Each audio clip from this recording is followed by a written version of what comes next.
इन्व्हेस्टमेंटसाठी रेसिडेन्शियलपेक्षा commercial जास्त better option आहे. असं रेसिडेन्शियल हे इन्व्हेस्टमेंटसाठी आता इन्स्ट्रुमेंट राहिलेलं नाही आहे. कारण रेसिडेन्शियल जर का तुम्हाला घर पाहिजे आणि तुमचा आता फर्स्ट होम आहे तर ऑब्व्हियसली तुम्ही रेसिडेन्शियल घ्यायला हवं. आणि हा इन्व्हेस्टमेंटसाठी तुम्ही विचार करताय, स्टुडिओ अपार्टमेंटचे मला 2 बेनिफिट्स वाटतात. त्याला प्रीलीज प्रॉपर्टी हवी होती. आता हा खूप लोकांना प्रश्न आहे की प्रीलीज म्हणजे. नमस्कार, मी विराज निकम आणि मी प्रशांत कपटकर. पुन्हा एकदा स्वागत आहे आपलं सगळ्यांचं प्रॉपर्टी इन्साइडर शोमध्ये.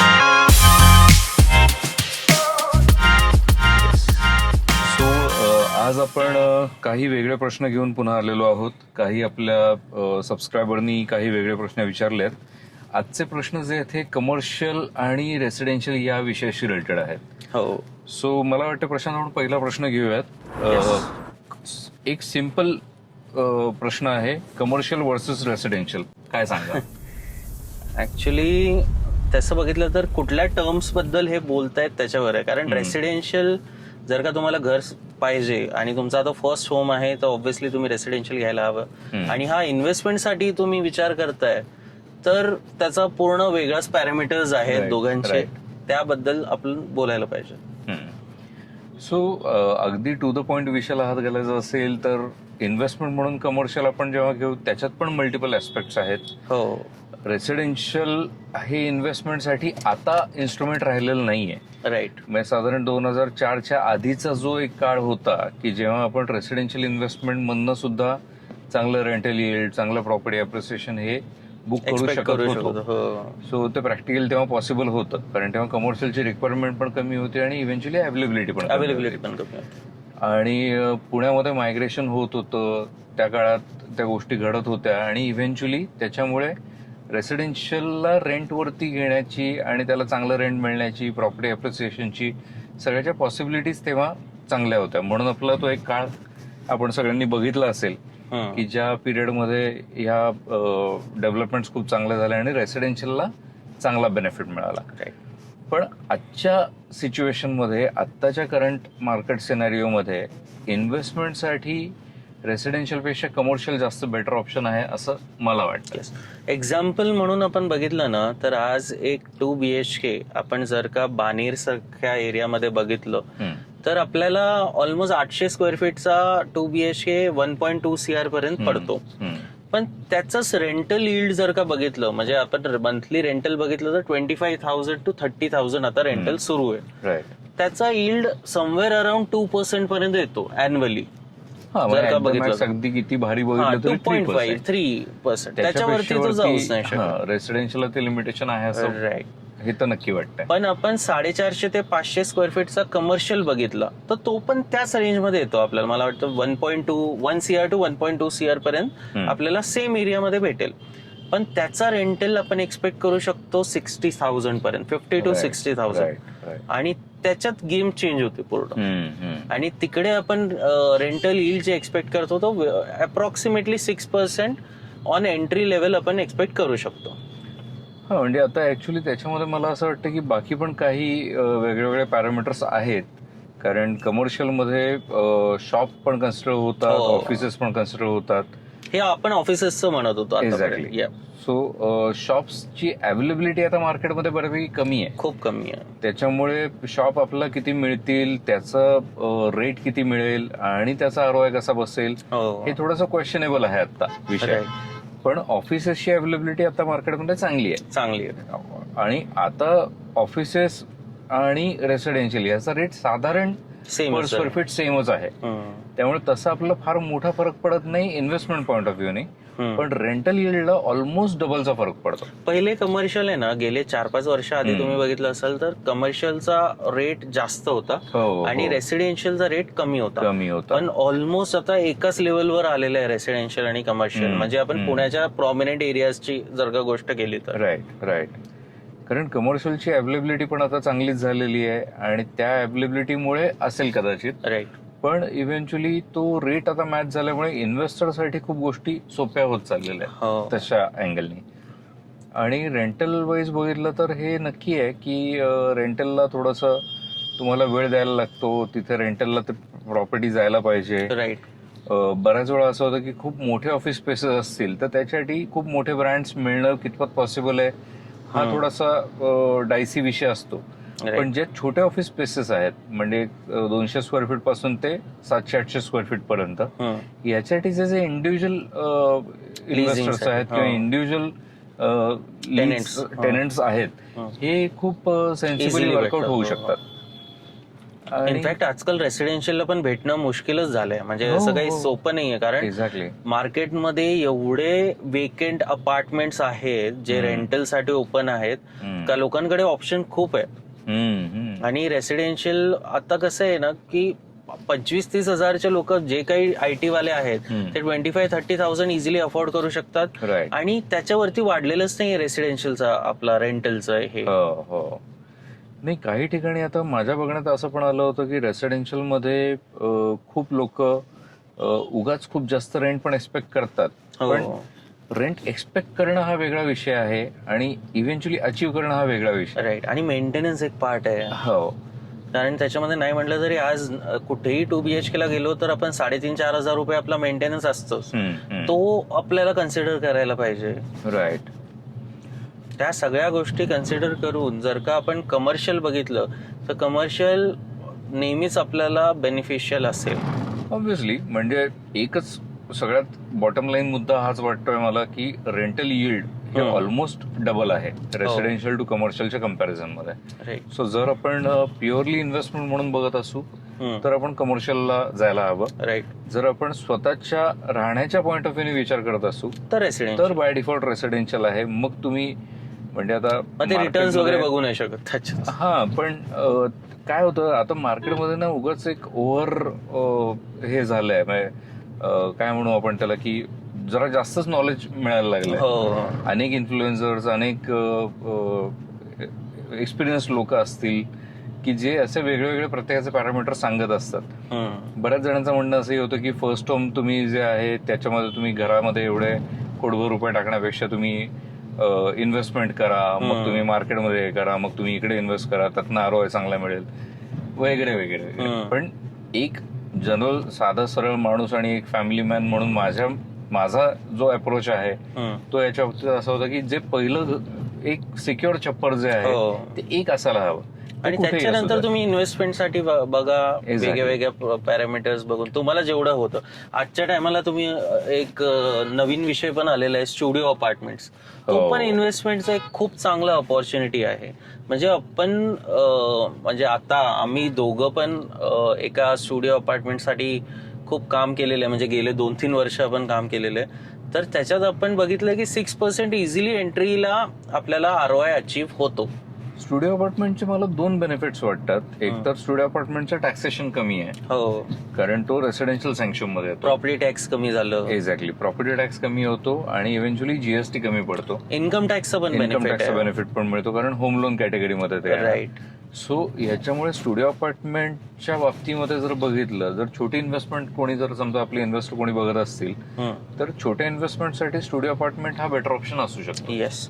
आणि जर का तुमचं बजेट चांगलं आहे 1 CR 1.5 CR तर मोठ्या कमर्शियल प्रॉपर्टीसाठी जावा. बघा शॉप्स तर भेटणार नाही या व्हॅल्यू मध्ये, भेटेल तरी पण खूप लांब जावं लागेल. पण ते रेंटल वगैरे साठी स्ट्रगल करण्यात काही अर्थ नाहीये.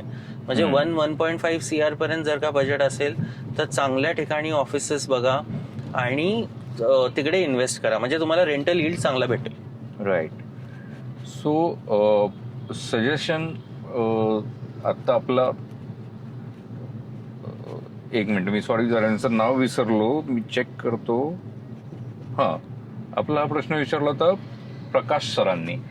सो प्रकाश सरांना माझं एक म्हणणं असं असेल की तुम्ही कमर्शियल आणि रेसिडेन्शियलच्या कम्पॅरिझन मध्ये जेव्हा बघताय इन्व्हेस्टमेंट म्हणून प्युअरली जर बघत असाल तर definitely go for commercial. Right. आणि त्यात तुम्हाला समजा शॉप मिळालं नशिबाने तर उत्तमच आहे. शॉप ही अल्टिमेटली चांगलंच रेंटल देणारा विषय आहे. पण अगेन लोकेशन इम्पॉर्टंट आहे. मग बिल्डिंग मध्ये मागच्या बाजूला एक शॉप आहे, फक्त सँक्शन मध्ये शॉप आहे आणि बिल्डिंगच्या मागे आहे, तर त्याचं रेंटल तुम्हाला ऑफिसच्या सारखंच मिळणार आहे. शॉपला म्हणजे कंपल्सरी रोड व्हिजिबिलिटी असायला पाहिजे तरच त्याला शॉप म्हणायला हवं. येस. आणि शॉपला रेंटल यील्ड तसं कमी भेटतं ऑफिसपेक्षा एंट्रीला, पण त्याचं एप्रिसिएशन चांगलं होतो. म्हणून तुम्हाला ओव्हरऑल IRR बघायचं असेल तर शॉपचा बेटर असेल, पण शॉप आजकाल अफोर्डेबिलिटी बसत नाहीये.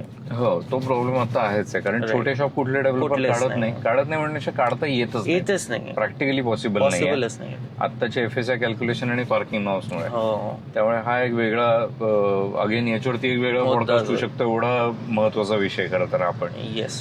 सो असे मल्टिपल अँगल्स आहेत. म्हणजे आम्ही प्रयत्न करतोय की तुम्हाला एकाच तुमच्या प्रश्नामध्ये 5-6 प्रश्नांचं तुमचे उत्तर सगळ्या प्रश्नांची उत्तरं मिळत राहावी. आम्ही हे अँटिसिपेट करतोय की तुम्हाला असं साधारण 10 प्रश्न पडलेले असावेत, राईट. तर त्याची काय प्रॉबेबल उत्तर आहेत ही पण आम्ही सगळी तुम्हाला आत्ताच सांगून टाकतोय. म्हणून आम्ही थोडं डिले याच्यात अजून एक विषय काय आहे, आता माझा मित्र गेल्या हफ्त्यात मी त्याचा ऍक्च्युली एका ठिकाणी हे केलंय, म्हणजे डील करून दिलेलं. त्याला प्रीलीज प्रॉपर्टी हवी होती. आता हा खूप लोकांना प्रश्न आहे की प्रीलीज म्हणजे काय. आपल्याला हा प्रश्न आलेला पण आहे, मी एकदा चेक करतो.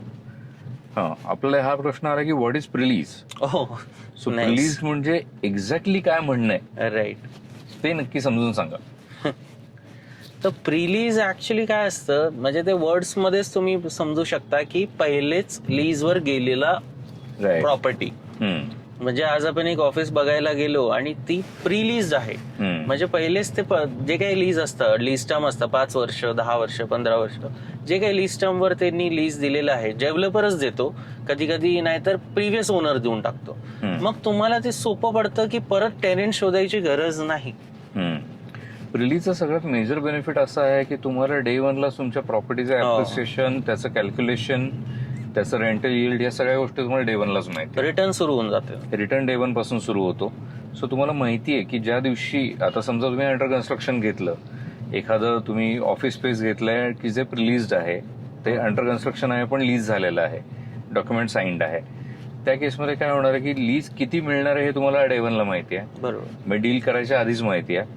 त्याच्या अकॉर्डिंगली तुम्ही रेट फायनलाइज करता आहात आणि त्याच्या अकॉर्डिंगली तुम्ही अग्रीमेंट करतात. म्हणजे तुम्हाला डे 1 पासूनच हे क्लिअर माहिती की तुम्हाला 5% मिळतंय, 5.5% मिळतंय, 6% मिळतंय, किंवा इन सम केसेस काही ठिकाणी थोड्या मोठ्या इन्व्हेस्टमेंटच्या ठिकाणी काही 7% to 8% पर्यंत पण हे रेंटल यील्ड एक्सपेक्ट करू शकतो. तिथपर्यंत स्ट्रेच करता येणं शक्य असतं. सो प्रिलीज मध्ये मल्टिपल ऑप्शन्स अगेन आहेत. त्याच्यात पण अगेन प्रिलीज स्टुडिओ अपार्टमेंट्स आहेत, प्रिलीज ऑफिस स्पेसेस आहेत, त्याच्यामध्ये प्रिलीज कोवर्किंग स्पेसेस आहेत, प्रिलीज शॉप्स आहेत, शोरूम्स आहेत, असे मल्टिपल ऑप्शन्स आपल्याला मिळू शकतात मार्केटमध्ये. याच्यामध्ये 2 पॅरामीटर्स आहेत की त्या प्रॉपर्टी अंडर कन्स्ट्रक्शन आहे का रेडी पोझिशन आहे. कारण खूप ठिकाणी काय होतं की अंडर कन्स्ट्रक्शन प्रॉपर्टी पण प्रिलीज होऊन जाते पहिलेच, म्हणजे त्याचं रेंटल सुरू नाही होणार तुम्हाला, रेंटल पोझिशन नंतरच सुरू होईल. पण तुम्ही घेतानाच तुम्हाला आहे ना तो हे होऊन जाईल की चला माझी प्रॉपर्टी नंतर पोझिशन नंतर तुम्हाला जो टेनेंट शोधायची गरज नाही. फक्त या प्रिलीज प्रॉपर्टी मधली गंमत अशी आहे की जेव्हा प्रॉपर्टी आज प्रिलीज्ड आहे, समजा आपल्याला आपण असं समजूयात की आपलं 100 रुपये रेंट त्याच्यावरती पर स्क्वेअर फीट आज मिळत आहे किंवा आज तेवढं प्रिलीज्ड ठरलेलं आहे. उद्या आपला दरवर्षीचं जे एप्रिसिएशन आहे, एस्केलेशन आहे, हे पण आपलं क्लिअर आहे की दरवर्षीचं एस्केलेशन समजा 5% असणार असेल किंवा 3 वर्षानंतर 15% असणार असेल.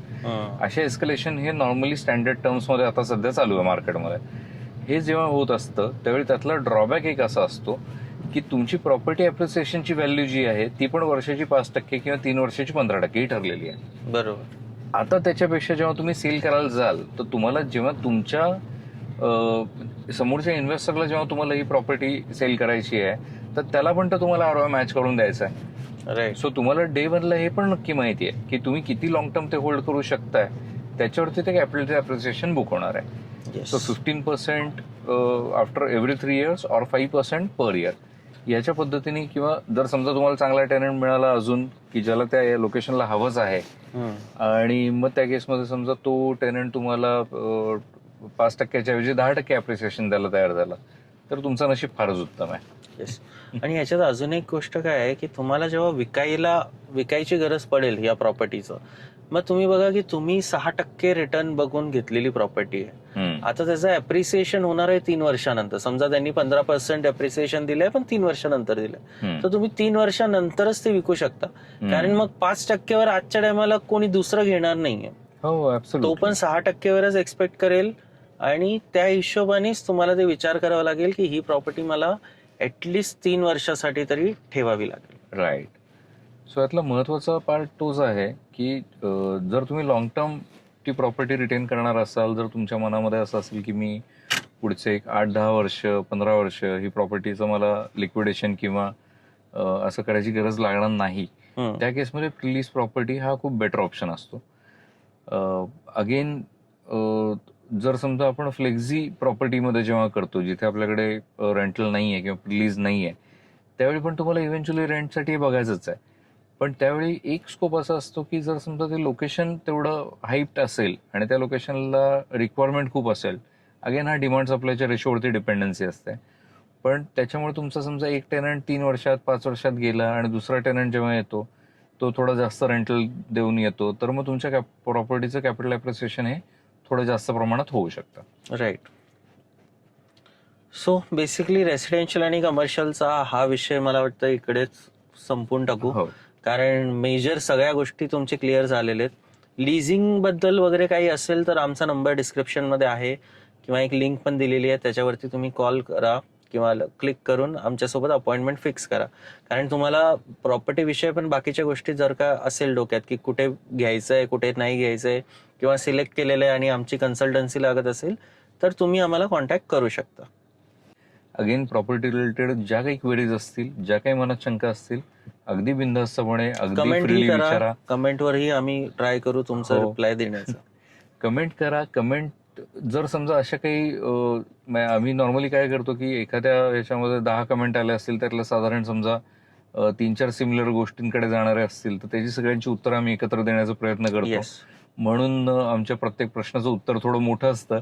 त्याचं कारण ते आहे की त्याच्यामध्ये मल्टिपल लोकांनी प्रश्न विचारले असतात, त्याचा कॉन्टॅक्ट साधारण सेम असतो. मग आम्ही बरोबर. प्रयत्न करतो की ते एकाच याच्यामध्ये सगळं कव्हर व्हायला हवं. येस. सो चलो सी यू. भेटूयात नेक्स्ट पॉडकास्ट मध्ये. तेव्हापर्यंत bye bye. Yes, thank you, bye, see you.